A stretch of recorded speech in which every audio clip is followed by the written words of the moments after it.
Jake Omen back here at the Wired Wrestling Academy in Fishers, Indiana. Today we're talking about this item on the wall right here, which if you can't tell from the video is actually a towel, because in the Japanese culture, a towel is a very popular souvenir. So if you ever go to a Japanese wrestling show, you'll see towels for a lot of the wrestlers and a lot of the companies.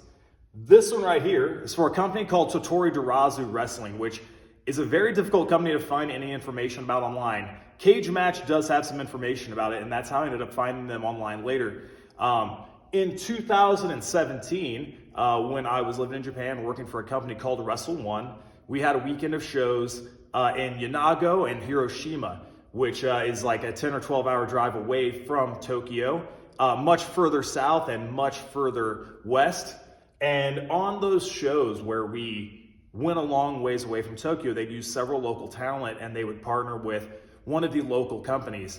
A local promotion probably being a part, and helping out some of the wrestlers, saving us money on most likely ring rentals and things like that. So when we went into Yanago, we had partnered a bit with Tottori Darazu Wrestling.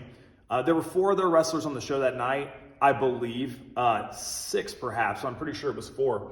And I was talking to a handful of the wrestlers, and obviously the Japanese wrestlers from that area of town were curious as to who I was, because at Wrestle One, they had, I don't know if it was an official rule of only having one foreigner per show. So I was always the only foreigner on any of the shows I was a part of throughout the few years.